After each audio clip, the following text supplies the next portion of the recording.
Welcome to The Explainer.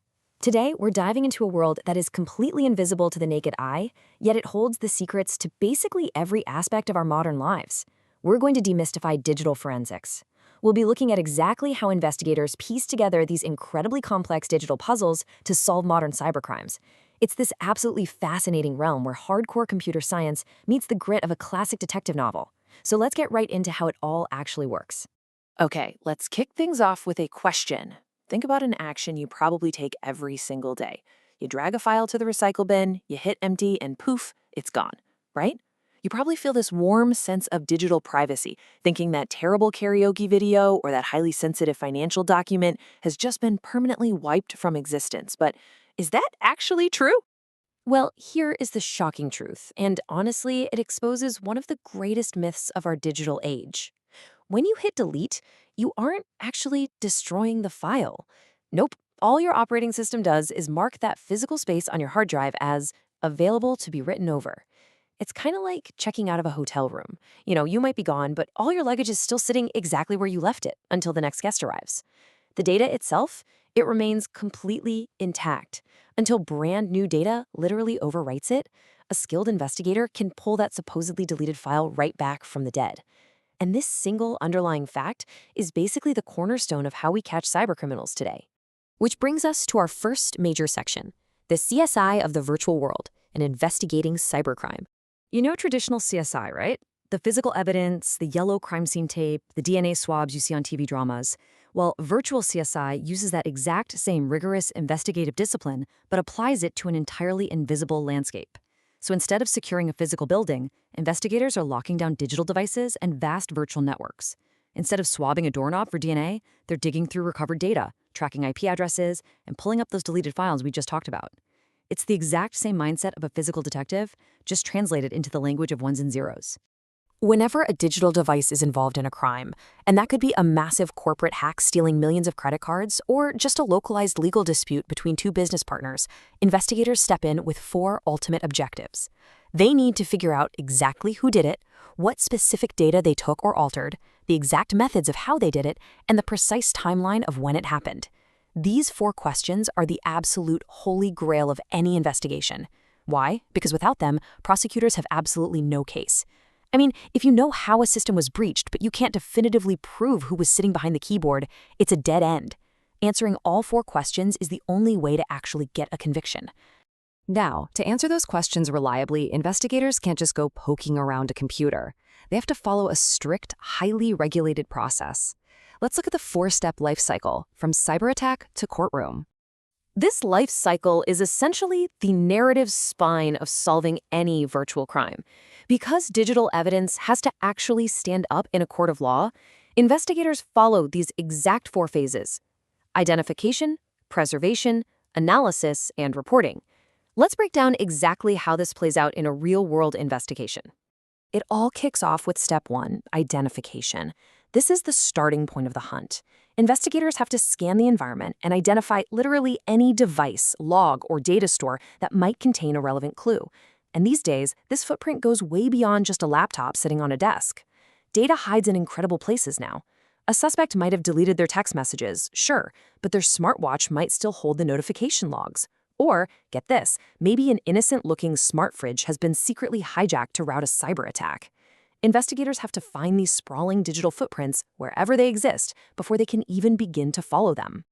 Once they find those devices, they immediately move to step two, preservation. Listen, digital data is incredibly fragile. In a physical crime scene, stepping on a footprint ruins it forever. In the digital world, simply turning a computer on changes thousands of background files instantly, potentially destroying vital evidence. So investigators put up the digital equivalent of yellow crime scene tape. They create what's called a bit-by-bit clone. This is an exact, isolated copy of the original drive. From that exact moment on, the original device is locked away in an evidence room, and investigators work strictly on the clone. This absolute preservation ensures the original data is never corrupted. All right, with the data fully secured, we enter step three, analysis. This is where the detective work truly shines. Using specialized software, investigators dive deep into that cloned data. Think of them using a pair of digital tweezers to carefully piece together fragmented files or recover those supposedly deleted emails. They're looking for things the average user never even sees, like metadata.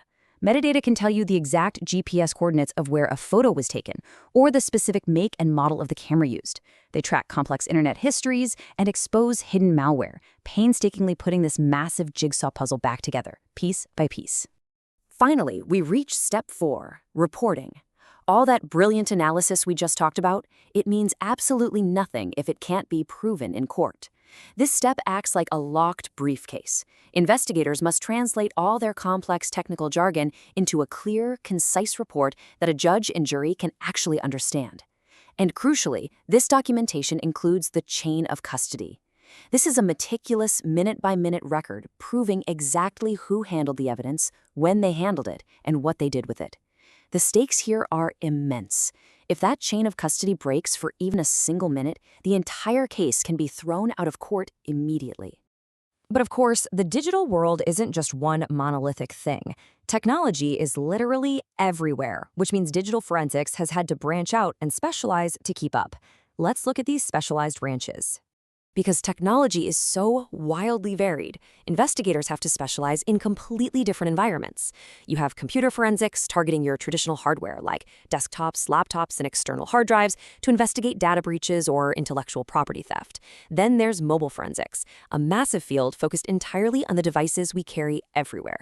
Smartphones, tablets, even the GPS trackers in our cars. Next, network forensics looks at the busy highways of data, monitoring traffic to figure out exactly how a hacker breached a corporate system. And finally, cloud forensics, which investigates those massive, decentralized virtual environments hosted by companies like Google, Microsoft, and Amazon. And as you might guess, each of these branches comes with its own cutting-edge complexities. For mobile investigators, the massive hurdle right now is recovering data from heavily encrypted messaging apps that are designed specifically to lock them out.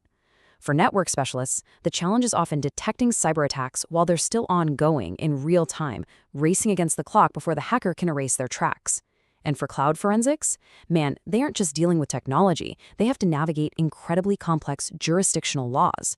Just imagine a suspect sitting in New York, hacking a company located in London, but the compromised data is hosted on a server physically located in Singapore. Whose laws apply? Navigating that legal minefield is often just as hard as the technical hacking itself. So why does all this rigorous methodology and technical specialization actually matter to you and me? Let's talk about justice in the digital age and the societal impact of this field. The real-world stakes of this field simply cannot be overstated. Without this highly regulated four-step process, our modern society would be flying completely blind. Companies would have absolutely no idea how their sensitive data, we're talking your credit card numbers, your medical records, was hacked. Innocent people could easily be wrongfully accused of crimes based on planted or spoofed data with no way to technically prove their innocence. And, most terrifyingly of all, cybercriminals would be able to operate with complete impunity. They would know that their tracks could never be reliably followed, turning the internet into a completely lawless landscape. Actually, there is a quote from our source material that summarizes the overarching value of this field perfectly. Digital forensics bridges the gap between complex computer science and the legal system.